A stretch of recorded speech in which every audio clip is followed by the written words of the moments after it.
అబ్బబ్బబ్బబ్బా 50 మెట్లు ఎక్కగానే మోర్చొస్తుంది. అలాంటిది 250 మెట్లు ఎక్కడం అంటే మామూలు విషయమా? అబ్బా, అడగ్గానే వరాలిచ్చే దేవుడి కోసం 200 2000 మెట్లెక్కినా ఆయన రుణం తీరదు. మీరు కూడా మీ అబ్బాయి పెళ్ళవ్వాలని మొక్కుకోండి.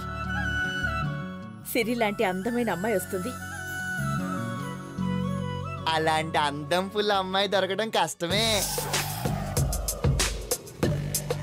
అందం ఫుల్లా? వాడి భాషలో బ్యూటిఫుల్ అని సగం ఇంగ్లీషు సగం తెలుగు. సగం ఇంగ్లీష్కొచ్చిన తిప్పలా? ఎందుకు పూర్తిగా ఇంగ్లీష్ మాట్లాడొచ్చు కదా? నాకు అలాగే వచ్చు.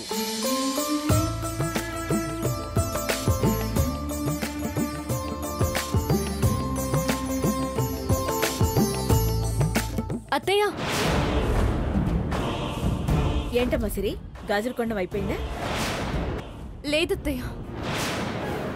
ఏమ్మా, గాజులు నచ్చలేదా? నచ్చింది గాజులు కాదు, మరి మీ అబ్బాయి.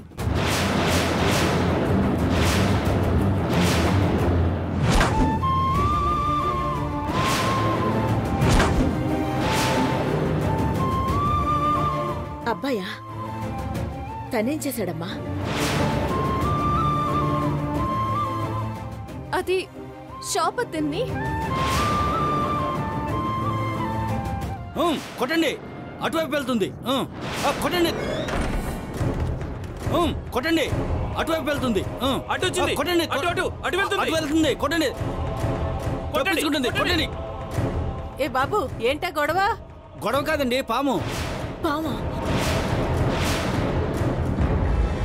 ఆ గాజుల బండి వైపు నుండి వచ్చింది, అందుకే చంపుతున్నాం. అంటే అక్కడ నిజంగానే పాము ఉందా? దేవుడా, ఏం కాపాడావయ్యా. సమయానికి పామును పంపే నేను చెప్పిన అబద్ధాన్ని నిజం చేశావు కదయ్యా.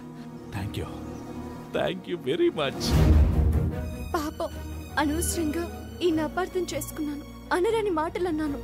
ఆవేశంలో చాలా బాధ పెట్టాను. ఎంత ఫీల్ అయి ఉంటారో ఏమో.